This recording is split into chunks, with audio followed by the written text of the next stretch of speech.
आणि मसाजोगचे सरपंच संतोष देशमुख हत्या प्रकरणात मोठी माहिती समोर आली आहे। आरोपी विरोधात दाखल झालेल्या दोषारोप पत्रातले काही महत्त्वाचे मुद्दे एबीपी माझाच्या हाती लागलेत।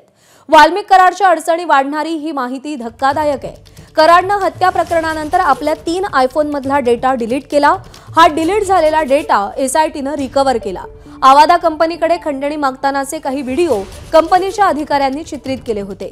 या चित्रित झालेल्या व्हिडिओमध्ये सुदर्शन घुले कंपनीकडे स्पष्टपणे 2 कोटींची खंडणी मागताना दिसतोय। त्यात त्याने कराडचं नाव घेत खंडणी मागितल्याचं चित्रित झालंय। कराडने डिलीट केलेला हा डेटा एसआयटीने रिकव्हर केलाय। कराड विरोधात हा सबळ पुरावा ठरू शकतो। कराडची महाराष्ट्रभर कोट्यवधींची संपत्ती आहे आणि ही संपत्ती जप्त करण्यासाठी एसआयटीने अर्ज केलाय। आणि या सगळ्या संदर्भात कृष्णा केंडे आपले प्रतिनिधी आपल्याला अधिक अपडेट देतील। कृष्णा, या अहवालातून आणि आरोपपत्रातून काय महत्त्वाचे पुरावे कराड विरोधातल्या हाती लागलेत?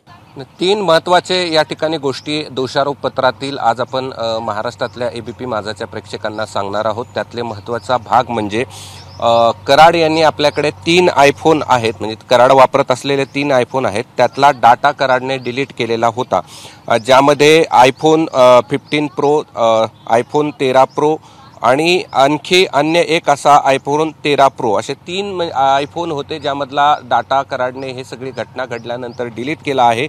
आणि एसआयटीने हा डाटा रिकव्हर केलेला आहे। त्याची तारीख आहे 25/8/2024 ते 7/1/2025 यापर्यंतचा जो सर्व डाटा डिलीट केला होता तो या ठिकाणी फॉरेन्सिक लॅबकडे हे सगळे मोबाईल त्यांनी पाठवलेले होते आणि त्यामधनं तो रिकव्हर केलेला आहे।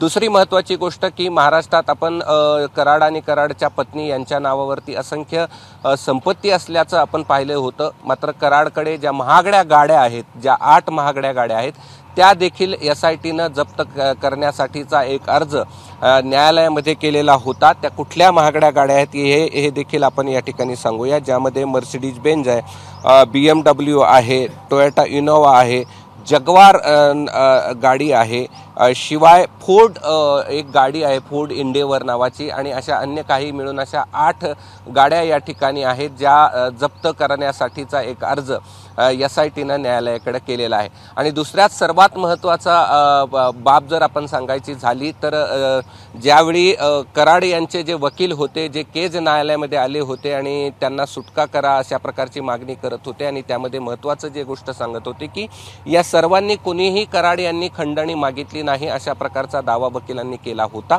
मात्र ज्यावेळी हे आवादा कंपनीमध्ये सुदर्शन घुले गेला किंवा इतर सगळे लोक गेले, त्यावेळेस आवादा कंपनीच्या काही लोकांनी खंडणीचा सगळा जो प्रकार आहे तो आपल्या मोबाईलमध्ये चित्रित केलेला आहे आणि त्यामधला जो संवाद आहे तो देखील एसआयटीने या सगळ्या जे दोषारोप पत्र दाखल केली आहे त्यामध्ये केलेला आहे। आणि पुरवणी जबाबामध्ये हे सगळे जे मोबाईल्स आहेत त्यातला व्हिडिओज आहेत ते या ठिकाणी कंपनीनं एसआयटीला दिलेले आहेत। आणि त्यामध्ये सुदर्शन घुले स्पष्ट सांगतोय की 100 लोक सांभाळायच्या ऐवजी तुम्ही 1 कराड यांना सांभाळा, तुम्हाला कुठलाही त्रास होणार नाही। ते जे म्हणतायत की 2 कोटी रुपये हवे आहेत ते तुम्ही द्या, तर तुमचं काम या ठिकाणी सुरू होईल। आणि आणखीन एक महत्त्वाची बाब म्हणजे यापूर्वी देखील सुदर्शन घुलेच्या विरोधात कंपनीने एक तक्रार केली होती असं देखील सुदर्शन घुले सांगतोय। त्यात तुम्ही माझ्यावर विरोधात तक्रार दाखल केली होती, त्यात तुम्ही माझ्यावर एनसी दाखल केली,